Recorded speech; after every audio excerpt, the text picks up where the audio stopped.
Hola, ¿qué tal? Buenas tardes. Mi nombre es Andrea Villaseñor. Yo soy de Hispanics in Philanthropy. Soy directora del programa de migración y desplazamiento forzado para México y Centroamérica. Bienvenidas, bienvenidos a la sesión de iniciativas de reconstrucción social desde las organizaciones de base, experiencias desde distintas realidades en Centroamérica. Un aviso, y es que finalmente Miriam Miranda, coordinadora general de la Organización Fraternal Negra hondureña o FRANET, nuestra querida Miriam, no va a poder acompañarnos por dificultades también con la agenda, pero bueno, tenemos aquí un panel también de lujo, así que bueno, muy contenta de compartir este espacio.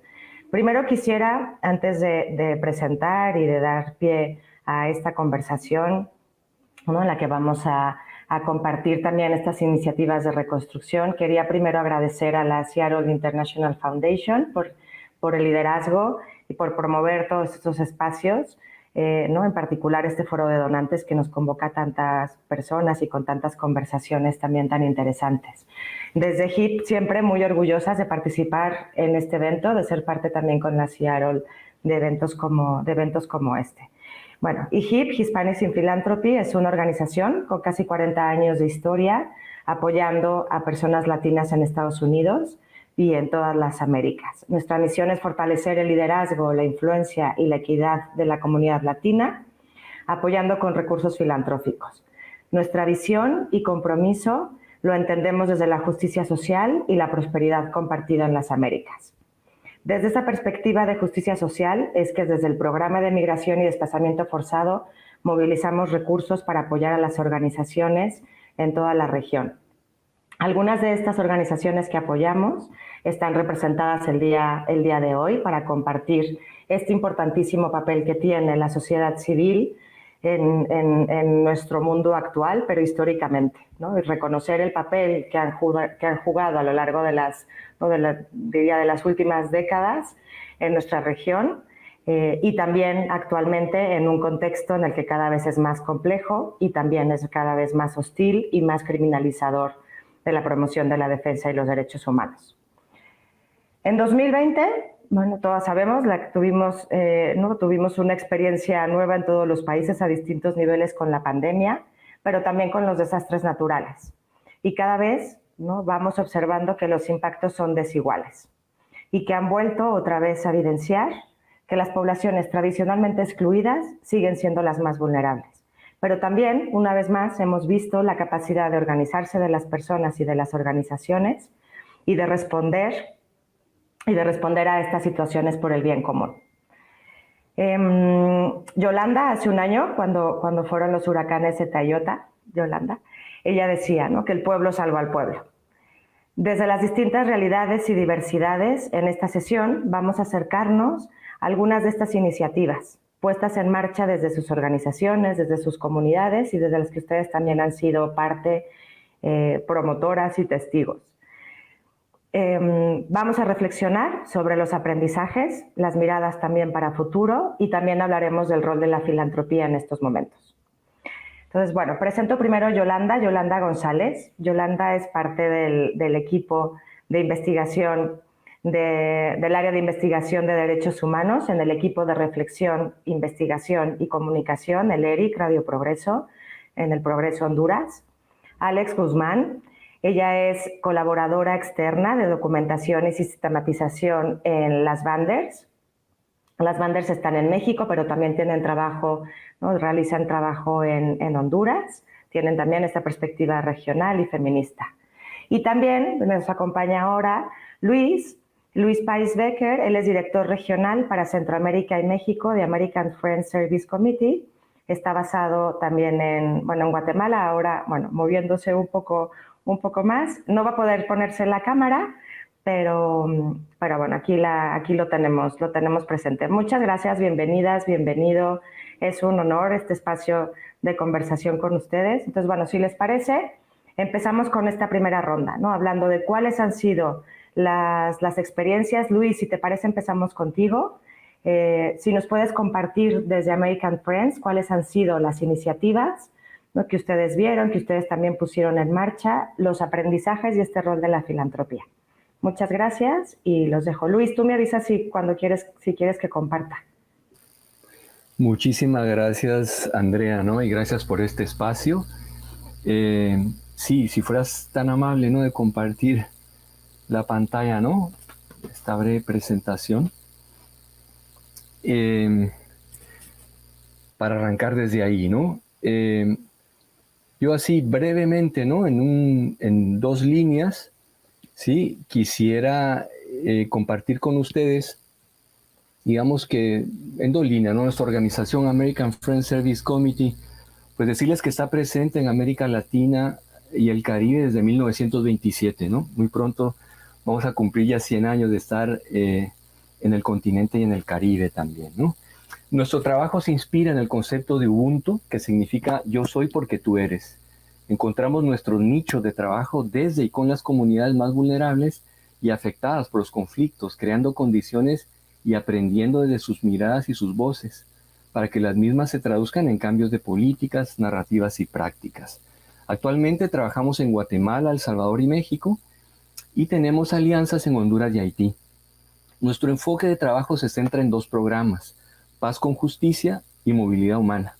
Y ambos tienen un eje transversal que es la asistencia humanitaria. Estamos orientando nuestro trabajo, ¿no?, para los próximos 10 años, sobre todo para el arraigo digno, la defensa del territorio y la justicia medioambiental, para mencionar algunos de nuestros ejes de trabajo. Yo me voy a referir y a concentrarme sí mucho, digamos, a la experiencia que tuvimos de respuesta humanitaria a la emergencia de los huracanes ETA y IOTA, y desde ahí hacer este abordaje, sobre todo hablar de esa importancia de la coordinación, ¿no?, y el trabajo conjunto. Bueno, para resumirles, digamos, es un contexto, se dan, digamos, los huracanes en un contexto político de restricción severa de espacios de la sociedad civil, ¿verdad?, en los países del norte de Centroamérica. El efecto de la pandemia realmente ha complejizado esta asistencia humanitaria, así como también la manipulación de la pandemia, ¿no?, y las medidas de salud pública por los estados de la región como mecanismo para incrementar esas restricciones de espacios de sociedad civil y justificar también su criminalización, así como la desinversión, que es muy preocupante, de los mecanismos nacionales y regionales de respuesta a emergencias. Esto quedó claramente evidenciado en la pobre y tardía respuesta estatal ante los huracanes ETA y IOTA, tanto en Guatemala como en Honduras, ¿no? Para referirme a la importancia de esta coordinación y colaboración, nosotros la llamamos desde la retaguardia. ¿Por qué? Porque ante este contexto, pues cobró mucha más relevancia el abordaje de nuestro trabajo, que se fundamenta en los principios cuáqueros. AFSC es una organización cuáquera, ¿no? Y entonces no buscamos el protagonismo institucional, sino que encontramos nuestro nicho en la articulación y la consolidación conjunta con las organizaciones de base, cuyas estrategias comunitarias le apuntan al buen vivir, desde sus propias formas de concebirlo y materializarlo. Ahora yo te quería pedir, Andrea, ¿no?, si nos haces favor de poder proyectar un video muy corto, ¿no?, de 3 minutos y poco, es verdad, que refleja un poco una de las intervenciones que hicimos en una de las comunidades, para después yo compartirles algunas de las lecciones más relevantes, ¿no?, y ese aprendizaje que resalta sobre todo esa importancia de la coordinación y la colaboración desde y con los pueblos. Por favor, Andrea.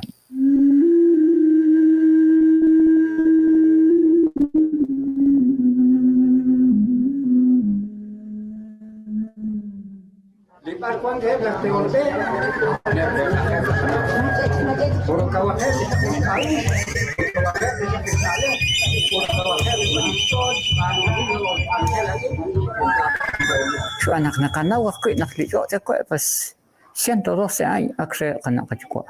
Ho kanak social titrabajik raw ay akakal raw ay akakachinaken. Utaan ma hun sentaw ma hun kwa siya hunak kwa ut ma hun se ruga siya nakshuan trabaj de patrón ni este.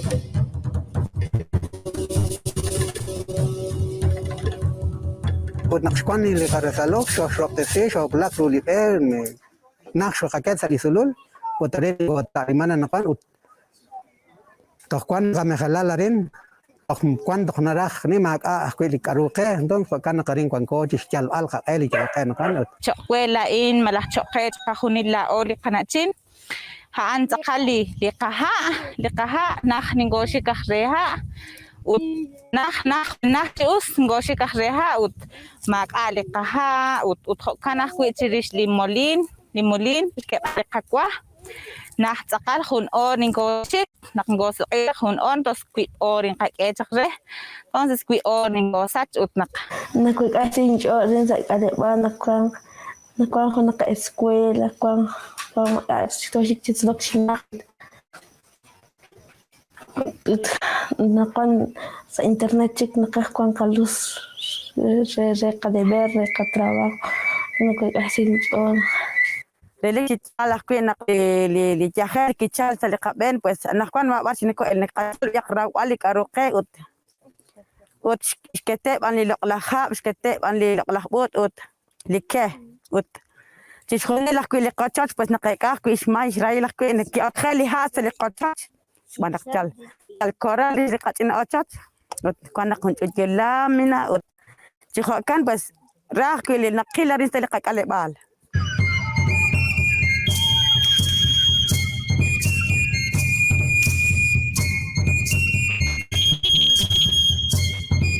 Kual nasao linchol ut kual nasao chole likwes kana ilkwes hoka likokal tikil litinak likyo chikulung likatinak kual nasao sa kachol bikin likatinate na aflik ka ukas na aflik ale rak likokal uche litinati kual nasao sa chol nakyo chikulung litinate bikin laksakem bikin bre likokal sa ochot kual nasao sa kachol nakachi naki optis sa kanggil kakokal so kachol naknakulong likate kual nasao likakokal nang nakakekis chitayat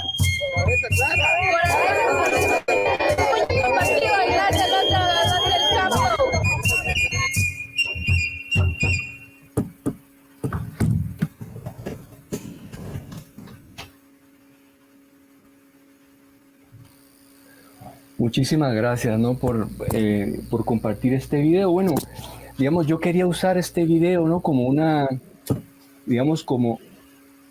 Hola, ¿me escuchan? Sí, gracias. Sí, quería utilizar este video, digamos, como un poco para hablarles de dos de las lecciones más relevantes que aprendimos en este proceso. Sé que no tenemos mucho tiempo, así que voy a ser bastante breve. Un primer aprendizaje importante es que con este abordaje de construir la respuesta con las comunidades nos otorga una legitimidad y un diálogo franco para identificar muy pronto el contexto, las necesidades a corto, mediano y largo plazo y aprovechar los recursos limitados para reconstruir el tejido social, haciendo una distribución equitativa donde las comunidades juegan un rol central y asumen el compromiso de mitigar y responder, priorizando a aquellas comunidades y familias que se encuentran en mayor vulnerabilidad. Esto ha sido lo que consideramos mejor ha funcionado con la alianza estratégica que hemos consolidado con Hispanic in Philanthropy, ¿verdad? Un ejemplo claro de este video que ustedes vieron es que nuestra respuesta fue dirigida a la región de las Verapaces en estrecha coordinación con el Comité de Unidad Campesina CUC, con quienes coordinamos esfuerzos con las comunidades vecinas y bajo esta red de colaboración se distribuyeron las necesidades en base a las capacidades de cada quien y logramos focalizar nuestra respuesta a esas necesidades que no iban a ser cubiertas por otras comunidades que habían sido menos afectadas por los efectos de las tormentas y los huracanes y que las organizaciones no podían cubrir. Nosotras consideramos que los derroteros de la filantropía pasan por estas maneras de ofrecer respuesta a las necesidades que son determinadas por los pueblos. La segunda lección, ¿verdad?, es que, y tal vez muy relevante, es la profunda vinculación que existe entre el deterioro del medio ambiente, la expansión masiva de los monocultivos, la industria extractiva, su efecto directo en el desalojo violento de las comunidades y el mayor impacto de los desastres que por esta razón deben de ser llamados socioambientales y no desastres naturales. Así aprendimos que nuestro abordaje debe ser sistémico, situado en los territorios e integrado en los programas que en nuestro caso son el de paz y justicia y migración. Así vamos intencionando, por un lado, la descolonización y por el otro, la despatriarcalización del análisis de los riesgos, la prevención, mitigación, respuesta y rehabilitación. Un ejemplo vivo, y con esto concluyo mi presentación, es que mientras estoy hablando, el departamento de Izabal en Guatemala se encuentra bajo estado de sitio, lo que ha dado como resultado la represión y la criminalización de los pueblos mayas quechís, quienes están reclamando el derecho a la consulta popular y la denuncia del profundo impacto ambiental que está causando, por ejemplo, la extracción de níquel por parte de una empresa minera en aquel departamento, ¿verdad?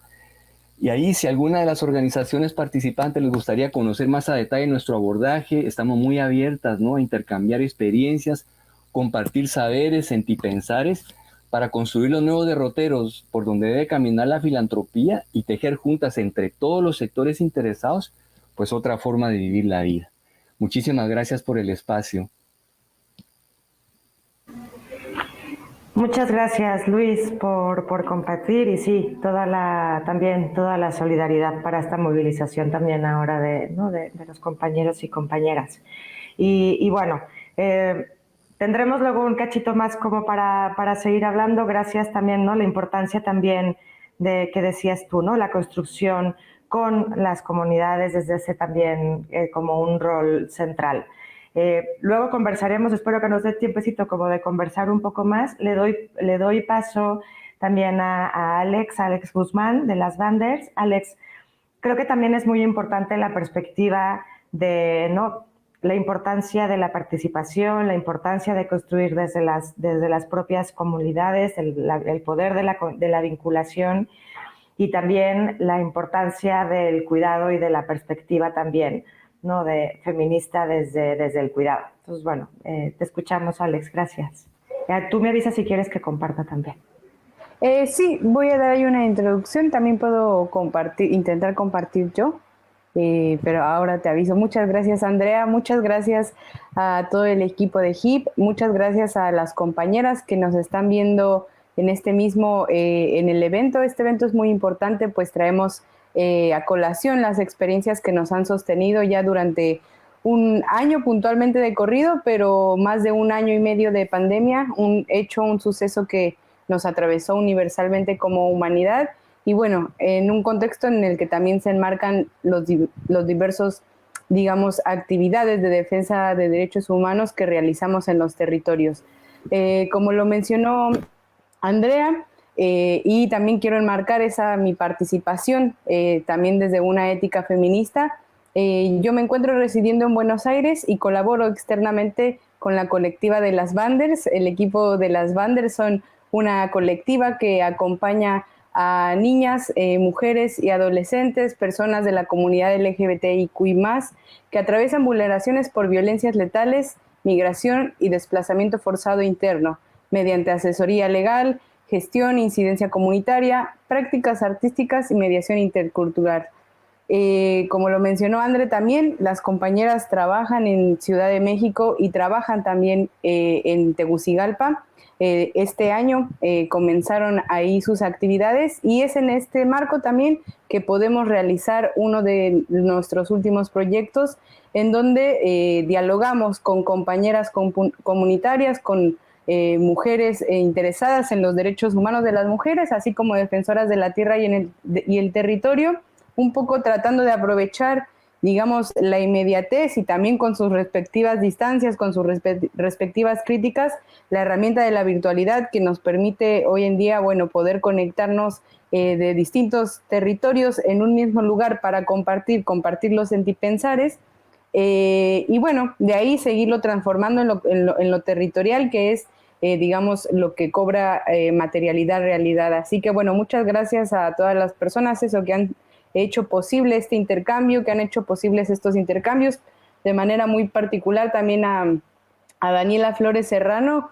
exdirectora de las Banders, con quien pude empezar a compartir este tipo de proyectos, este tipo de reflexiones puntualmente en una consultoría que se llevó a cabo el año pasado, de la que también pudimos exponer un poco, compartir un poco el día de ayer con las compañeras de Fondo Cami, de Fondo Frida, compañeras de Nicaragua, pudimos compartir un poco de estos talleres. Ese primer encuentro que desarrollamos junto con Dani se llama Dinero, Recursos y Sostenibilidad de los Movimientos Feministas en América Latina, que realizamos conjuntamente con Fondo CAMI, Fondo Semillas para México y Fondo Frida Global.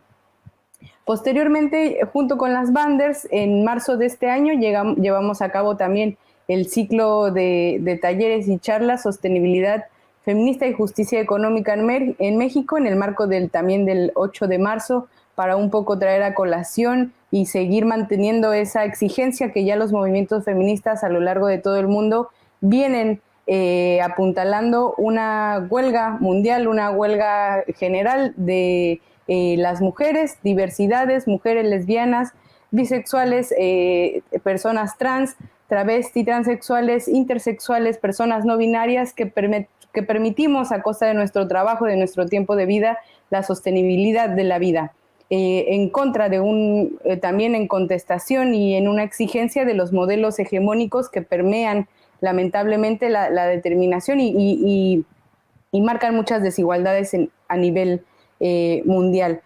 Muchas de esas desigualdades las identificamos porque las atravesamos por nuestras corporalidades, al ser identitariamente en términos sexogenéricos a alguna de estas personas, socializadas mujeres, socializadas desde la feminidad, a quienes nos impulsa desde edades tempranas a hacernos cargo del cuidado de nuestro entorno, del cuidado de lesotres, del cuidado del medio ambiente, del cuidado de las labores de cuidado de la casa, de limpiar, de amar, de hacer de psicólogas, una serie de mandatos que, si bien muchas de nosotras decidimos seguir poniendo ahí el cuerpo, también nos preguntamos un poco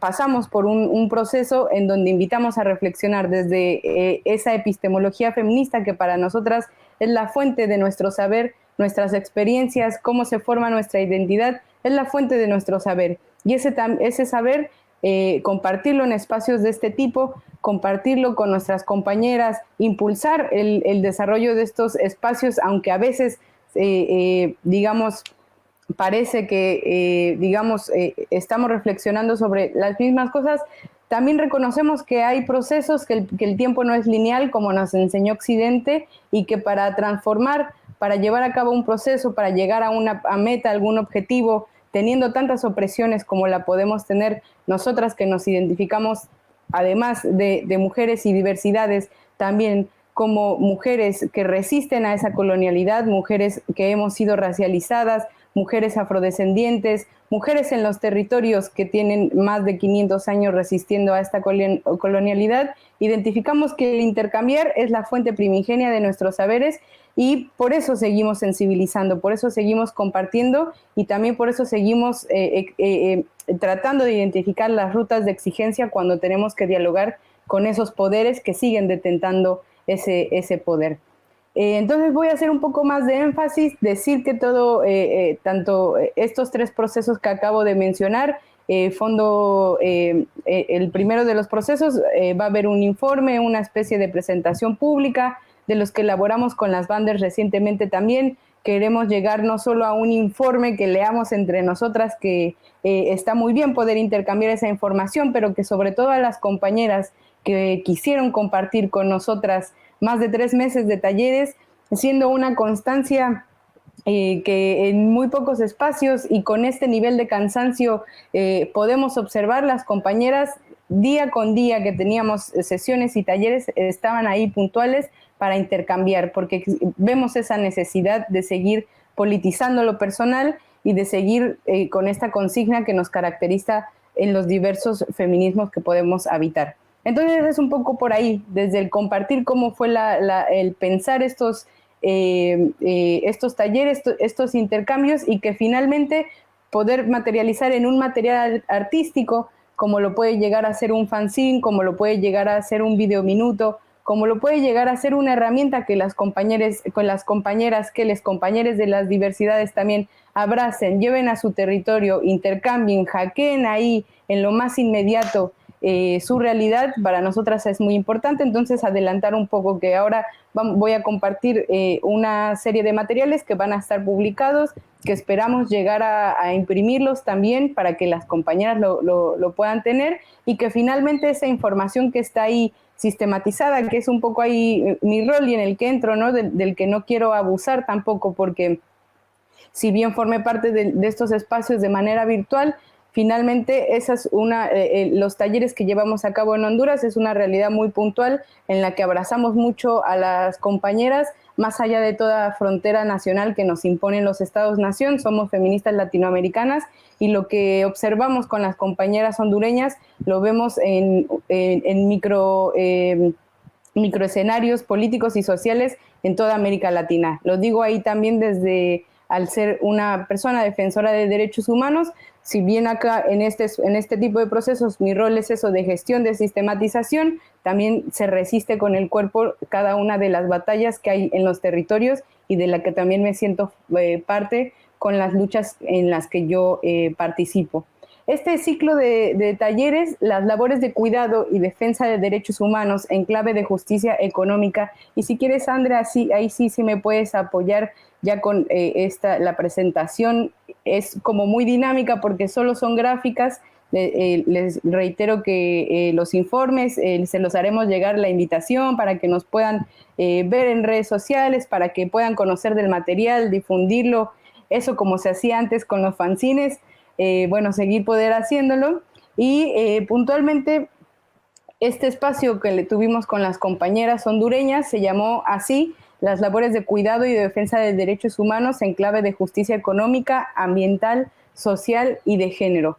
Es desde el nombre y siempre en la anunciación de las identidades, me parece que no nos ha pasado como con otros procesos que tenemos un machote, como le dicen, una plantilla que copias y pegas, sino que cada vez que redactamos un proyecto, una convocatoria, volvemos a revisar cómo nombramos esas identidades. No solo porque somos parte de esa diversidad o de esa disidencia cuando lo politizamos en términos sexogenéricos, en términos de cómo nos lee el mundo, racializadas, y a partir de eso detentan determinadas desigualdades, no solo porque somos parte de esa comunidad, sino porque cuando hemos sido también víctimas de esa violencia sistémica, lo menos que queremos es que le pase a otra de nuestras iguales. Y entonces lo menos que queremos es que compañeras, compañeros se sientan invisibilizados al nombrar los proyectos. Así que continuamente estamos charlando, y bueno, una se encuentra a otras como una, y la discusión ahí no para. Entonces me parece muy importante, porque el nombre fue largo y porque si bien por una cuestión metodológica quisimos potenciarlo en términos de justicia económica, era problematizar, bueno, cada uno de los espacios, cada una de estas violencias desde la voz propia, desde lo que nos atraviesa en el territorio y de lo que las compañeras pudieron venirnos compartiendo. El objetivo de este ciclo de talleres buscaba generar y potenciar espacios de encuentro a través de actividades con formato de conversatorios, talleres y prácticas artísticas.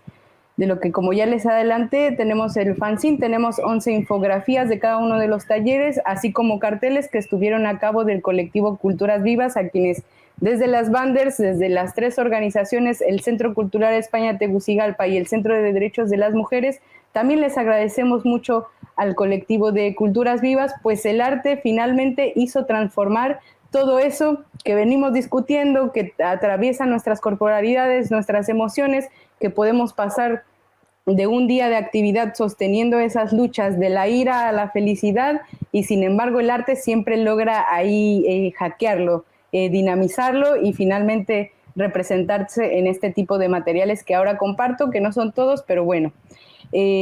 Hablamos del dinero, hablamos del autocuidado, del cuidado colectivo, de la soberanía alimentaria, la experiencia de los huertos en casa, las apuestas por hacer de nuestros proyectos políticos sostenibles, así como del modelo extractivista y de las resistencias comunitarias.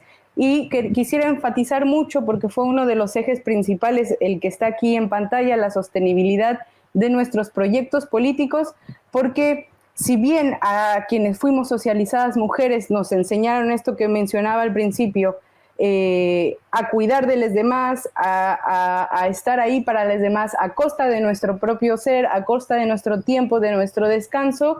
Lo queremos problematizar ahí, pero también queremos ampliar la mirada desde que la defensa de derechos humanos es una extensión de ese cuidado de la vida que pone en el centro la economía feminista.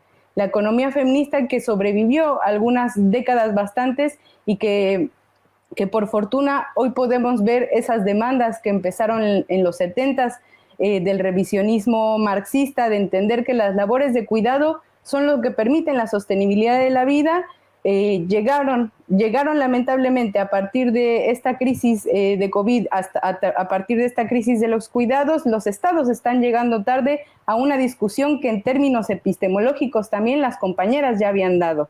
Eso que llaman amor es trabajo no pago, y eso que llaman amor y es trabajo no pago requiere una redistribución, requiere remuneración, requiere condiciones materiales que permitan que las mujeres puedan decidir en autonomía su proyecto de vida y a partir de eso seguir la construcción de comunidades. Sin embargo, nos enfrentamos no solo a la inmediatez de al ser socializadas mujeres, de al ser leídas como vulnerables, se nos vulnerabiliza en el espacio público. No solo atravesamos eso, sino también nos sigue atravesando esa desigualdad en términos más amplios, que se materializa en una crisis climática, que afecta contra las poblaciones en los territorios, que provoca desplazamiento forzado interno, que provoca una serie de lo que ellos llaman catástrofes naturales, pero que sin embargo son el resultado puro y duro de la mano del modelo capitalista, machista, desarrollista, que se refleja eso en los territorios.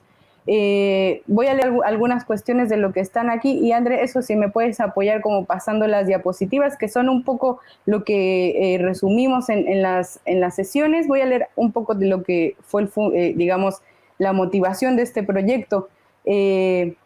Al identificar que, bueno, la apuesta política feminista de mantener la sostenibilidad económica, financiera, emocional, psicológica de los movimientos de mujeres y feministas no ha sido un camino fácil por las actividades que desarrollan las mujeres en sí mismas, literalmente ha sido un camino labrado a partir de mucha violencia y sobrevivencia. La conciencia del poder de cambio y transformación por parte de las propias activistas se da a la par de lo que Eichwitz nombró como la corporativización de las financiadoras, por una parte, y por el otro, el lavado de manos que algunos sectores de la filantropía pretenden hacer invirtiendo en las causas de las mujeres y que más adelante se identificó como colonialismo filantrópico. Es un fenómeno que ya observábamos en los 90s y que se potencia con la onegización de los derechos humanos y que hace perder de manera crítica, de una lectura crítica, a veces el sentido de nuestras luchas, a veces no solamente en cuanto a la filantropía, sino la misma incidencia que se hace con los estados, es un desgaste continuo que sí se refleja puntualmente en las realidades de quienes sostenemos esas luchas. En el tiempo de vida, ¿de qué tiempo de vida importa más para poder llegar a tomar una decisión? Yo siempre, y ahora sigo un poco acá lo que estaba por compartirles, pero siempre me dan ganas de hacer la comparación de todo lo que hace cualquiera de nosotras, cualquier compañera a lo largo del territorio, si lo pudiéramos ir contando en términos de dinero, cuánto cuesta su hora de vida y cuánto hace literal una persona tomadora de decisiones, y le pondré el nombre en masculino a propósito, un político tomando decisiones o gestionándose los negocios para sí mismo, veríamos que el equilibrio está completamente desequilibrado y que entonces esa desigualdad hay que seguirla cuestionando, seguir identificando rutas críticas de incidencia, como lo hicimos un poco o tratamos de hacerlo con los conversatorios en México, además de abordar el tema de la filantropía, la sostenibilidad de los movimientos feministas a partir del autocuidado. También identificamos rutas para hablar en términos de justicia económica, en términos de derechos humanos y de exigencia al Estado de sus deberes internacionales para garantizar y promover los derechos humanos en general y en particular de las mujeres. esta obviedad que les decía que la economía feminista ya ponía en el centro del debate desde los 70s y que se ha visto un auge a partir de los 8 de marzo y la huelga de mujeres, en donde la consigna era muy clara: si nuestras vidas no valen, produzcan sin nosotras. Y es en ese marco que empezamos a continuar estas reflexiones, señalar que la invisibilización de las labores de cuidado y de sostenibilidad de la vida que nos fueron asignadas como trabajo no pago han marcado un hito para la comprensión de los ecosistemas financieros, que los movimientos feministas podemos apropiarnos para desarrollar hojas de ruta estratégicas para mantener en pie las colectivas y las alianzas. Perdón, Alex. Si quieres ir cerrando para darle pie a Yolanda y luego tener una chancecita para las preguntas. Tenemos un espacio para las preguntas. Sí, cierro. Quería mencionar esto último que ya mencionó el compañero también anteriormente, a esta crisis generada por la pandemia. En el caso del territorio hondureño se suma el impacto causado por el paso de 2 huracanes en los meses de noviembre de 2020, ETA y OTA, los cuales afectaron fundamentalmente a los hogares más empobrecidos de la zona norte del país y que generalmente están bajo la responsabilidad casi exclusiva de las mujeres. Muchas de ellas son trabajadoras de las maquilas y que por una parte perdieron sus puestos de trabajo durante la pandemia y por otro se han visto obligadas a volver a las fábricas sin que éstas les reconozcan y les generen las condiciones para tener un regreso asistido. Por un lado, el tiempo en que fueron suspendidas y que no recibieron ningún salario, y por otro también muchas veces sin que se les proporcionen medidas de bioseguridad. Con esto quisiera ir un poco cerrando, mencionar que el quédate en casa para la mitad de la población no fue posible a falta de una organización democrática de los cuidados que nos atraviesa como sociedad en general, y que podemos hacernos cargo, seguirnos haciendo cargo y nos seguiremos atendiendo a esa emergencia porque ahí está nuestra apuesta por la sostenibilidad de la vida. Sin embargo, es urgente la socialización de esas responsabilidades hacia el resto de la sociedad y hacia con el Estado. Exigir sistemas de cuidado integrales que consideren desde clave de justicia económica poder pagar toda esa deuda que tienen con nosotras. Por ahora es esto. Muchas gracias. Muchas gracias, Alex. Bueno, muchos temas para reflexionar y conversar, pero quiero darle pie a Yolanda. Yolanda, te escuchamos. Y bueno, después hay algunas preguntas también que nos están empezando a hacer y las planteamos luego de tu intervención. Muchas gracias.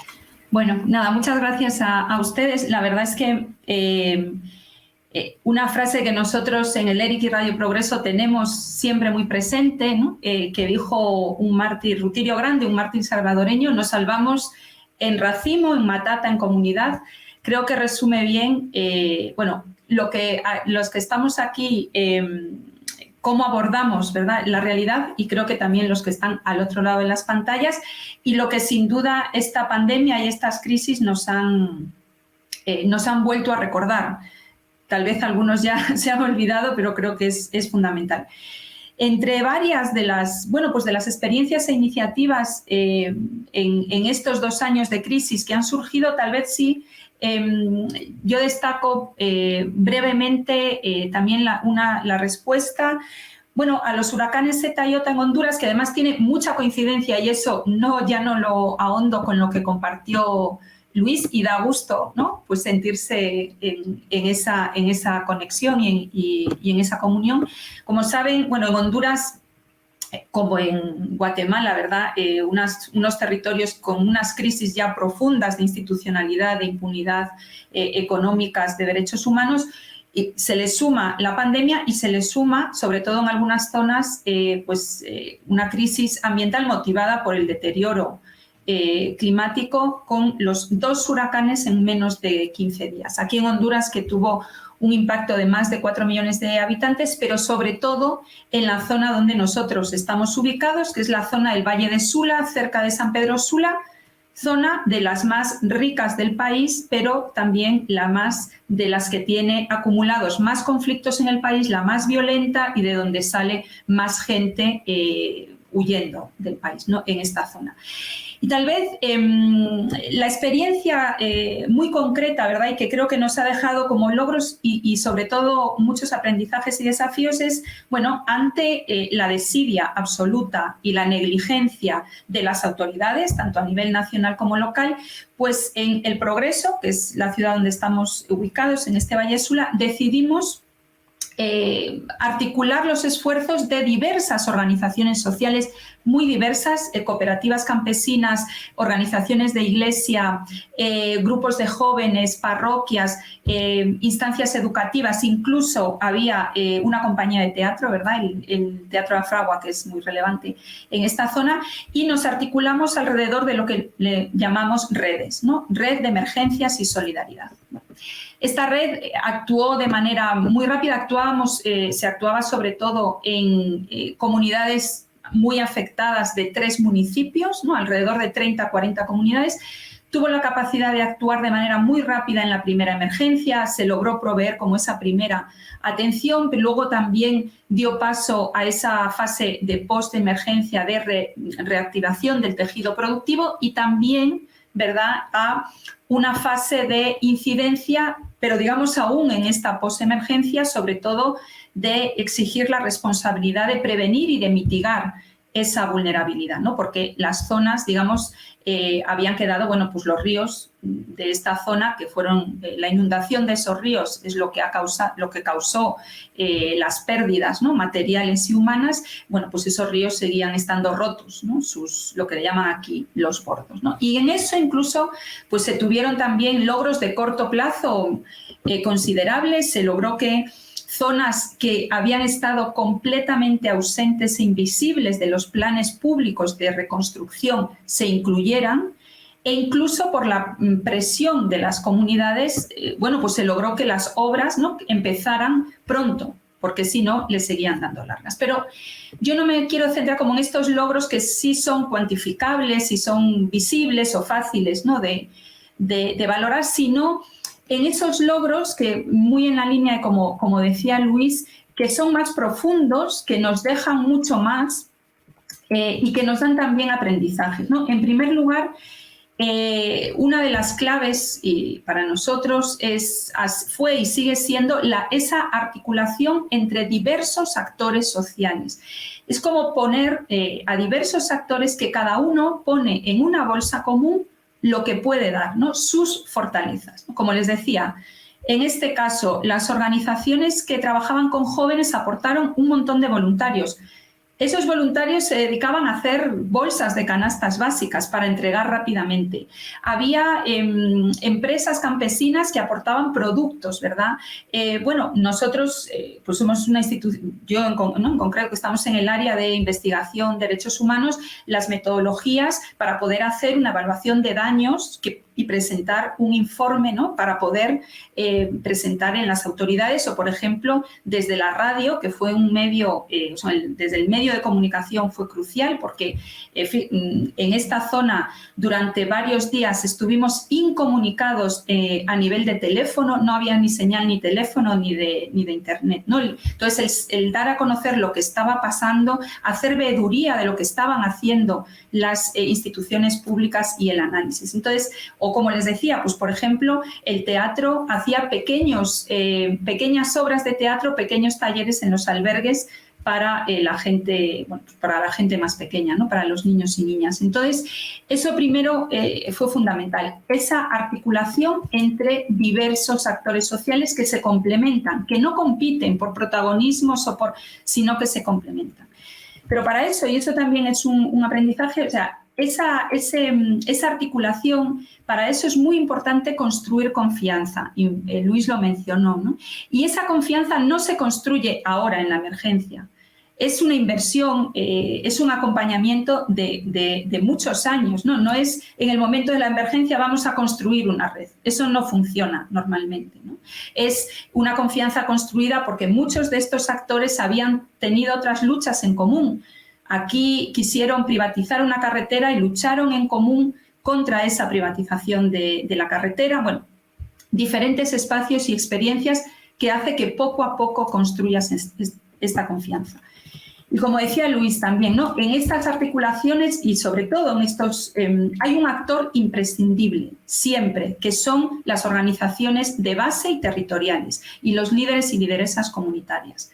En el caso de la emergencia está clarísimo, ya Luis lo mencionó, no lo voy a repetir, ¿verdad? Ellos saben lo que está pasando en las comunidades, son los que nos van marcando y nos han ido marcando los tiempos. Yo recuerdo, y no es que todo sea de rosa, o sea, no es tan fácil a veces articular. Hay diferentes maneras de ver, pero hay que llegar a esos consensos. Yo recuerdo perfectamente cuando en enero 2021 organizaciones campesinas nos dijeron ya seguimos necesitando que comer, obviamente, porque aún no tenemos, pero dejemos las canastas básicas de alimento y entremos a ver desde ahora cómo reactivamos el tejido productivo, porque hay que buscar semillas criollas que son muy difíciles de encontrar, porque hay que sanar la tierra.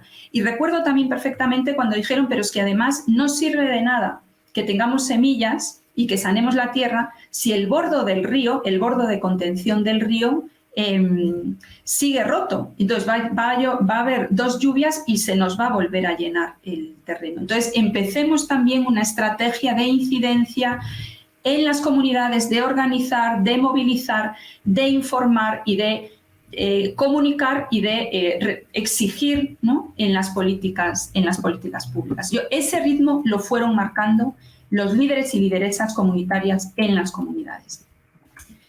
El papel de la filantropía, he de decir que en esta experiencia tuvimos una muy buena experiencia de realmente encontrar socios y socias, no encontrar contrapartes ¿no? De también confiar en estos procesos. Digo yo una experiencia bonita porque nos sentamos, la red, nos sentamos y dijimos, construyamos nosotros que conocemos, ¿no? Un mecanismo de rendición de cuentas, por ejemplo, ¿no? Y presentémoslos a quienes quieren apoyar en esta emergencia. Y si les parece bien, entonces que nos aporten económicamente. Y les pareció bien, porque está claro que en estos casos y en muchísimos, tener que firmar una lista poniendo el número de cédula no asegura absolutamente nada. Y en caso de emergencia, al revés, atenta un poco contra la dignidad de la persona. Y termino lanzando como 2 desafíos tal vez de futuro, ¿verdad? Para ya juntarme con otras. Bueno, los desafíos, y creo que coincidimos con los países centroamericanos, bueno, estamos en países y en zonas que vivimos en constantes emergencias, ¿no? Entonces, esta misma gente que ha sufrido la pérdida de sus casas, de sus medios de vida, ahora tiene la amenaza de una hidroeléctrica, de una minera. Bueno, creo que es un poco esa misma realidad que mencionaba Luis. Entonces, estos procesos de largo plazo son muy complicados, nunca son lineales, ¿no? A nosotros nos encantaría decir hago A y luego consigo B, consigo C, pero eso es muy complicado. Es un gran desafío que también la filantropía tiene que entender, ¿no? El cómo estar con los pies en la tierra, pero hay una necesidad de mirar a futuro, de construir propuestas, pero también tienes que atender esa emergencia. Y ahí siempre hay. Y termino con algo que problematizando, algo que yo dije hace un año, que mencionó Andy, y que sigo creyendo firmemente, pero que por debajo hay mucho más que eso, ¿no? Esa frase de solo el pueblo salva al pueblo era un eslogan que salió mucho en Honduras en los huracanes, Eta y Ota, y que nos daba mucha esperanza de ver efectivamente la solidaridad de la gente. Pero ojo, que eso no es lo ideal.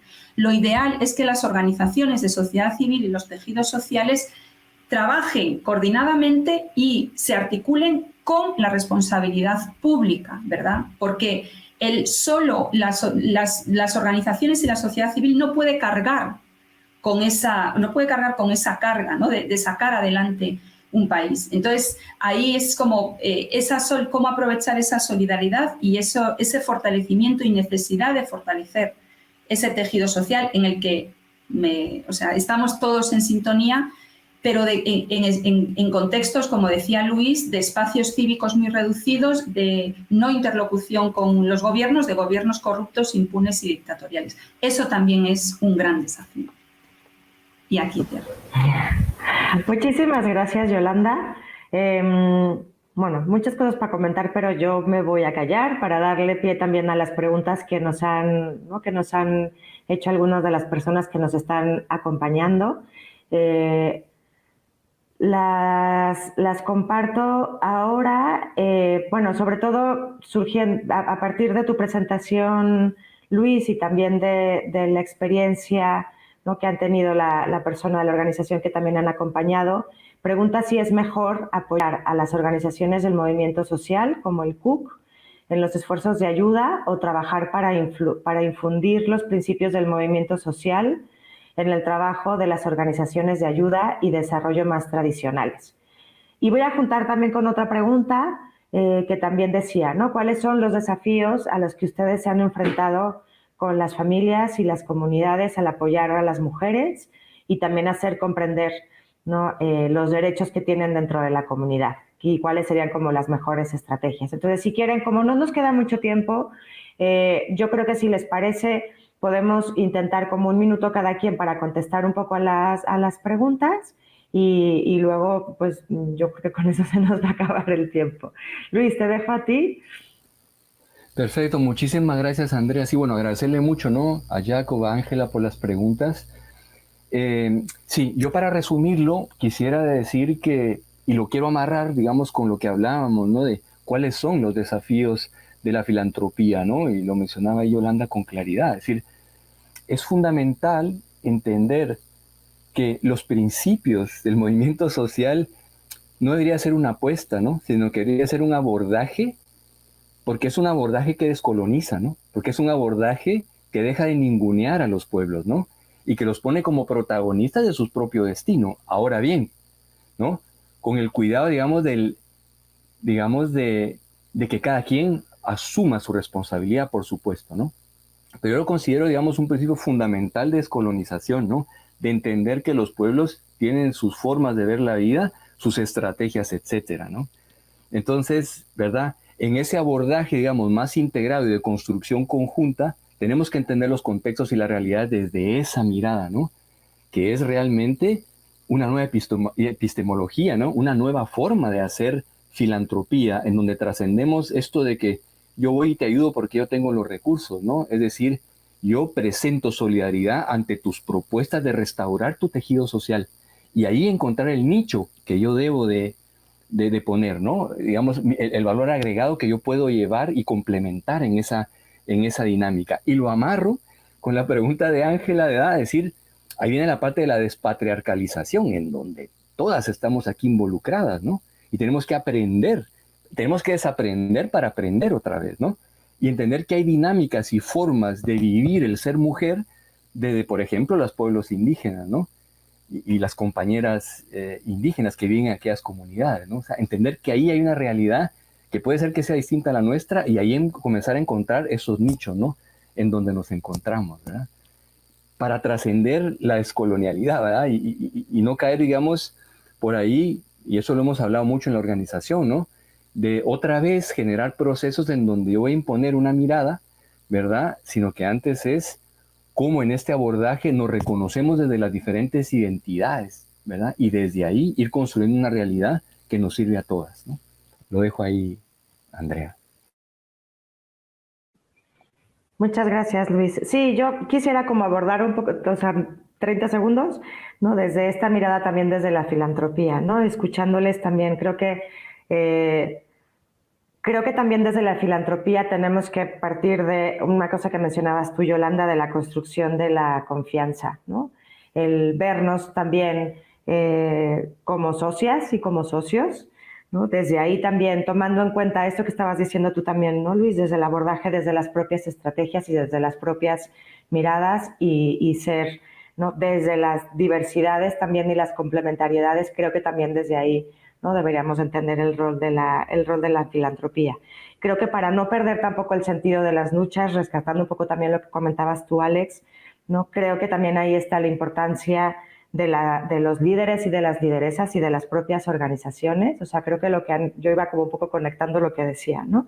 Y creo que también ese desgaste que están teniendo desde las organizaciones, creo que también una manera de evitar ese desgaste es, sí, también desde la confianza, desde la mirada de como socios y como socias, y en este rol también de complementariedad, en la que la filantropía también tiene que ser, ¿no?, yo creo, un actor más en igualdad con el resto de las organizaciones.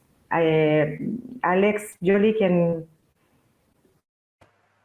Yo muy breve ahí, como algunas también situaciones que hemos identificado con otros fondos, además, digamos, de la flexibilización burocrática que puede llegar a haber, el que sean más de una convocatoria, no esperar un año necesariamente. En este contexto fue evidente que bajar ese recurso al territorio era imprescindible, o no se llegaba al otro día, o no se llegaba a bancar la olla, o no se llegaba a atender la inmediatez y la urgencia de violencias que no pararon durante la pandemia.